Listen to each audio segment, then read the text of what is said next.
Dari kutipan itu tampak bahwa saat itu wilayah Pasemah masih belum masuk dalam jajahan Hindia Belanda.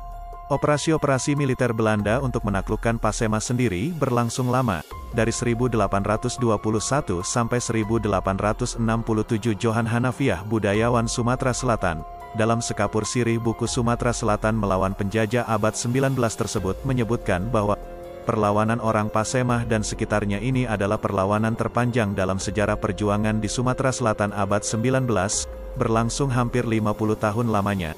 Johan Hanafiah juga menyatakan bahwa pada awalnya orang-orang luas, khususnya orang Eropa, tidak mengenali siapa sebenarnya orang-orang Pasemah, orang Inggris, seperti Thomas Stamford Raffles yang pahlawan perang Inggris melawan Belanda di Jawa, 1811, dan terakhir mendapat kedudukan di Bengkulu dengan pangkat besar, tahun 1817 sampai tahun 1824, menyebutnya dengan Pas Sumah. Dalam The British History in West Sumatra yang ditulis oleh John Bastin, disebutkan bahwa bandit-bandit yang tidak tahu hukum, lawless dan gagah berani dari tanah Pas Sumah pernah menyerang distrik Mana, salah satu nama kota di Bengkulu Selatan, tahun 1797. Disebutkan pula bahwa pada tahun 1818, Inggris mengalami dua malapetaka di daerah-daerah selatan, yakni perang dengan orang-orang Pas Sumah dan kematian-kematian karena penyakit cacar. Pemakaian nama Pas Sumah sebagaimana digunakan oleh orang Inggris tersebut rupanya sudah pernah pula muncul pada laporan orang Portugis jauh sebelumnya. Nama Pasemah yang kini dikenal sebetulnya adalah lebih karena kesalahan pengucapan orang Belanda. Demikian menurut Muhammad Saman, seorang budayawan dan sesepuh Besemah. Adapun pengucapan yang benar adalah Besemah sebagaimana masih digunakan oleh penduduk yang bermukim di pagar alam suku Besemah, yang sering disebut sebagai suku yang suka damai tetapi juga suka perang. Frijetli Effendi and Orlokzu Tige Bergbewoners adalah suku penting yang terdapat di Sumatera Selatan. Pada zaman sebelum Masehi, SM, pada peta yang dibuat oleh Muhammad Yamin, belum tampak nama suku-suku lain yang tercantum, kecuali suku Besemah, lokal jenius suku Besemah.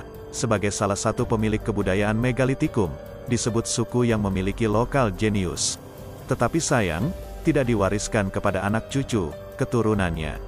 Mengenai asal-usul suku Besemah, hingga saat ini masih diliputi kabut rahasia. Yang ada hanyalah cerita-cerita yang bersifat legenda atau mitos, yaitu mit. Os Atung Bungsu, yang merupakan salah satu di antara 7 orang anak Ratu Raja Majapahit, yang melakukan perjalanan menelusuri Sungai Lematang, akhirnya memilih tempat bermukim di Dusun Benua Keling. Atung Bungsu menikah dengan putri Ratu Benua Keling, bernama Senantan Buih, Kenantan Buih. Melalui keturunannya, Bujang Jawe, Puyang Diwate, Puyang Mandulaik, Puyang Sake Semenung, Puyang Sake Sepadi, Puyang Sake 100, dan Puyang Sake Seketi, yang menjadikan penduduk jagat Besemah. Cerita tentang asal-usul suku Besemah sangat mistis, irasional, dan sukar dipercaya kebenarannya. Masalahnya bukan persoalan benar atau salah, dipercaya atau tidak, akan tetapi unsur yang sangat penting dalam mitos atau legenda adalah peran dan fungsinya sebagai pemersatu kehidupan suatu masyarakat, Jeme Besemah. Mitos atau legenda ini dapat menjadi antisipasi disintegrasi kesatuan dan persatuan Jeme Besemah dimanapun mereka berada. Hal ini sudah tampak dalam beberapa dekade, terutama setelah pemerintahan Marga dihapuskan, UU Nomor 5 Tahun 1979. Perlu selalu ditanamkan perasaan dan keyakinan bahwa Jeme Besemah itu, termasuk Jeme Semende dan Jeme Kisam, berasal dari satu keturunan berdirinya dusun di jagat Besemah. Puyang Kunduran membuat dusun Masambulau, Ulu Manak, dan di kemudian hari anak cucunya membuat dusun Gunung Kerte, termasuk Sumbai Besak, Sumbai Besar. Puyang Kriye Brahim membuat dusun Gunung Kaye, dan Sumur. Kemudian anak cucu Kriye Brahim membuat dusun Talang Tinggi dan Muara Jauh, Ulu Lurah. Puyang Belirang membuat dusun Semapur dan anak cucunya pindah pula membuat dusun di Ulu Manak. Puyang Raje Nyawe pindah pula membuat dusun Perdipe, Petani dan Pajar Bulan. Anak cucunya pindah pula membuat dusun Alunduat, Sandarangin, Selibar, Rambai Kace, Sukemerindu, Kutaraye, Babatan, Sadan, Nantigiri, Lubuk Saung, Serambi, Bendaraji, Ulu Lintang Bangke, Singapura, Bulu Lebar, Gunung Liwat, Tanjung Beringin, Aik Dingin, Muara Sindang, Tebat Benawah, Rempasai, Karanganyar, semuanya masuk Sumbai Besak.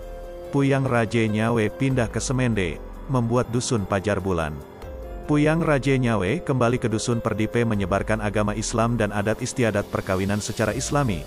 Dari Semende banyak penduduk yang pindah ke Kis.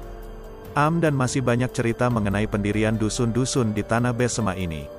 Sistem pemerintahan tradisional di daerah Besema disebut Lampik 4 Merdikedu yang dipimpin oleh kepala-kepala Sumbai. Besema waktu itu merupakan suatu republik yang paling demokratis. Tanggung jawab dan kesetiaan sangat ketat dibina oleh orang Besema. Rasa solidaritas dan loyalitas yang sangat tinggi itulah yang menyebabkan prajurit-prajurit Besema dapat melakukan perlawanan terhadap kolonialisme.